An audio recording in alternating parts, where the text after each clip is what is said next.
Rahul Mamkootathil MLA മറ്റു പെൺകുട്ടികളോട് മോശമായി പെരുമാറിയിട്ടുണ്ടെന്ന് അതിജീവിതയുടെ നിർണായക മൊഴി.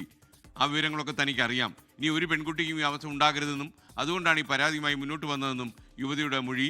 ഷബീദ് റാവുത്തർ വിവരങ്ങളുമായി ചേരുന്നു. Shabeed, good morning. പോലീസിനോടാണോ ഈ മൊഴി കൊടുത്തിരിക്കുന്നത്? മുഖ്യമന്ത്രിക്ക് നൽകിയ പരാതിയിലും കഴിഞ്ഞ ദിവസം 5.5 മണിക്കൂർ നീണ്ട മൊഴിയെടുപ്പിൽ പോലീസിനോടും പെൺകുട്ടി ഈ വിവരം പറഞ്ഞിട്ടുണ്ട് എന്നുള്ളതാണ് ഏറ്റവും പ്രധാനപ്പെട്ട കാര്യം. മാത്രവുമല്ല, നമുക്കറിയാം ഈ പെൺകുട്ടി നൽകിയ മൊഴിയിൽ അവർ പറഞ്ഞത് ഈ ലൈംഗിക താല്പര്യത്തോടെ പെരുമാറി, വിവാഹ വാഗ്ദാനം നൽകി, പീഡനം നടത്തി, ഗർഭചിത്രത്തിന് നിർബന്ധിച്ചു.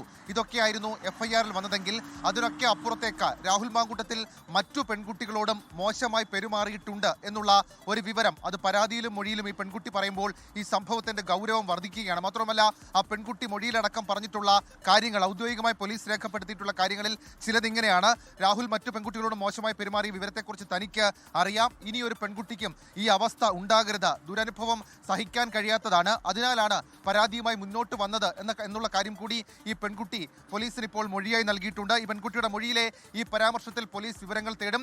മറ്റു പെൺകുട്ടികൾക്ക് ഇക്കാര്യത്തിൽ സമാന അനുഭവം നേരിട്ട് മറ്റു പെൺകുട്ടികൾ ഉണ്ടെങ്കിൽ അവർക്ക് പരാതിയുമായി മുന്നോട്ട് പോകാൻ താല്പര്യമുണ്ടോ എന്നൊക്കെയുള്ള കാര്യങ്ങൾ പോലീസ് പരിശോധിക്കും എന്നുള്ളതും ഒരു വിവരമായി പുറത്തു വരുന്നുണ്ട്. രണ്ടാമത്തെ കാര്യം, ഈ പെൺകുട്ടിക്കെതിരെയുള്ള, അതായത് അതിജീവിതക്കെതിരെയുള്ള സൈബർ അധിക്ഷേപമാണ്. കഴിഞ്ഞ ദിവസങ്ങളിലൊക്കെ സമൂഹ മാധ്യമങ്ങളിൽ ഈ പുതിയ ശബ്ദരേഖ പുറത്തു വന്നതിന് പിന്നാലെ പെൺകുട്ടിയെ മോശമായി ചിത്രീകരിച്ചൊക്കെ പലതരത്തിലുള്ള അധിക്ഷേപ പരാമർശങ്ങൾ ഉണ്ടായിരുന്നു. ആ അധിക്ഷേപ പരാമർശങ്ങളിലും അന്വേഷണം ഇപ്പോൾ പോലീസ് തുടങ്ങിയിട്ടുണ്ട്.